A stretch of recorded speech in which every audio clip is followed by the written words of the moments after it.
Hi everyone, it's Galvan here. This is the first video showing my gaming collection. In this video I plan to show only the hardware.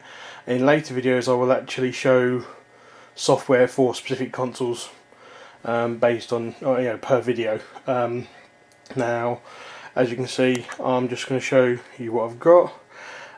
Now first of all I'm going to start with the consoles that I've got plugged up to my TV, just so you can see what I use mainly. Now the reason why these consoles are plugged up is mainly down to the fact that they're the ones that I use most of the time to play my games. As you can see, there is my Nintendo Wii. That's a European Wii which I've got homebrewed so I can play import games, which I enjoy getting, like Japanese games, and if I go over to America I'll pick up stuff there so I can play that. Next to that is my European PlayStation 2. And next to that I have my Japanese first gen PS3. So that focusing. Now that is the 60 gig model. I've actually upgraded. Focus isn't working. I've actually upgraded it to 320 gig hard drive. Now it is backwards compatible. That is the reason why I still have the European PS2 out and not my Japanese PS2, which I haven't actually got out because I haven't actually got it here today because it's actually at the old house still, and I need to bring that down my next car up along with my original PlayStation, which is up there as well. The next thing you can just see there is the GameCube. Now I know the Wii is backwards compatible with the GameCube, but I like to leave it out because as you can see I have the Game Boy player and also the Ethernet modem or Ethernet network adapter. I still play Phantasy Star Online even though they've closed the servers. There are private servers available that you can get access to if you know where to look, and obviously I still do play Game Boy Advance games using the Game Boy player. Strange enough, most of my GameCube game playing is still done on the Wii, because a lot of stuff I'm playing at the moment is NTSC, Jap and US, and it's easier to throw the disc into the Wii to run the homebrew using and run Gecko OS than it is to get the Action Replay or the freeloader and put it in and run it. Next to that is my Xbox 360 Elite. I waited for the Xbox for them to get the second gen Elite in with the better motherboard. Next to that is you can just see there is my N64. Just going to zoom in a little. Autofocus isn't working great at the moment, maybe due to the low light. And next to that is my Dreamcast. I did change the case on Dreamcast because it was very disgusting. Now that is actually a case I brought from Lixan back when they were still operating, so it's been there for a while. And lastly, currently plugged up to the TV, I still have my original Super Nintendo. Again, it's all these consoles are power apart from the PlayStation 3. Obviously my original SNES is there. I've recently been playing games, so I think at the moment you can just see that. I've currently put the light on. You just see I've just been playing Super Double Dragon, going for a bit of a nostalgia kick recently, so that's all good. Okay, now of the consoles that aren't plugged in, like I said, I haven't got my Japanese PlayStation 2 here, nor not my PlayStation 1, because they are at the old house and they need to be picked up at some point. So I've got that.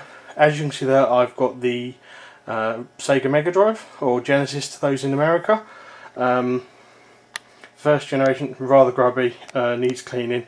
And next to that I have my Sega Saturn. Again, the focus isn't working great at the moment, so I'm having a bit of a problem with that. And then my original Xbox. Now, the original Xbox is packed away purely because of the Xbox 360 plays most of my Xbox games. The only ones it doesn't play is NHK, I guess 2K6 I've got,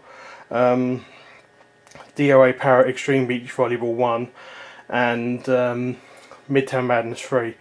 But I've, obviously, if I want to play those games, I'll just grab the old Xbox out and use it as a heating unit. The reason why the Saturn isn't plugged up and the Mega Drive isn't plugged up is, well, for the Mega Drive it's because the games I do have on it I've already got on other platforms that are connected to my TV still, and the Saturn I just don't play the games on it at the moment.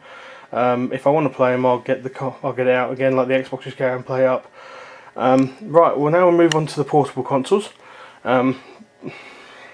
Now these I will run in kind of chronological order. There you can see the original Game Boy. That I've had since forever. I mean, most of these consoles were brand new when I got them. That I've had since the Game Boy came out, and I've always enjoyed it. Next, that I've got my Game Boy Advance SP. That's that was actually a Japanese SP from when it got launched. Above that is my Game Boy Advance.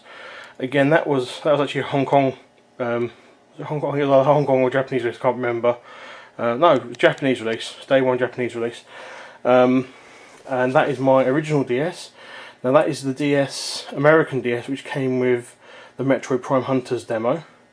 We got that at launch. That is my UK DS Lite. I got that on the launch day in the UK. Obviously being black, the black one, it was great fun going around Japan when they didn't have a black DS Lite and had lots of Japanese people looking at it in awe.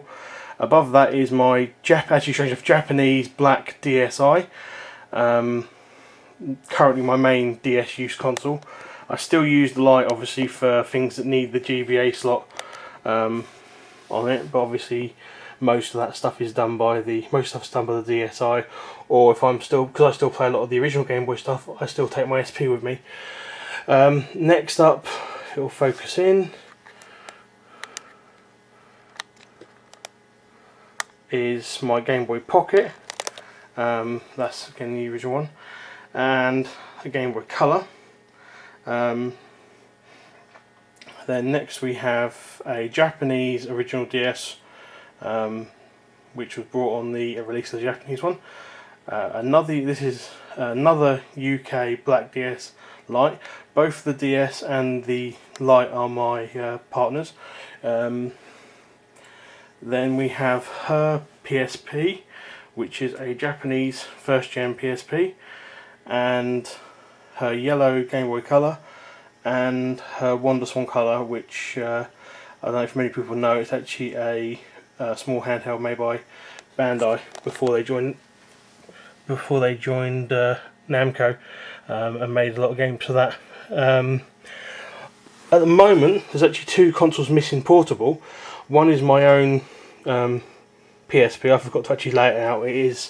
Do have that. It's a first generation American PSP. So we've got Region 1 and Region 2 UMD playback, and also my other half's Game Boy Advance SP. She has a UK metallic powder blue SP, which she's misplaced, and we're looking to find that. Unfortunately, we moved house twice in about a year and a half, and stuff still is not surfacing, or still not unpacked. So obviously, we're planning to find those soon. Well, that is my hardware collection. Obviously, in the next few videos that will come out, we'll show you the games that we've got for this hardware. Okay then, bye.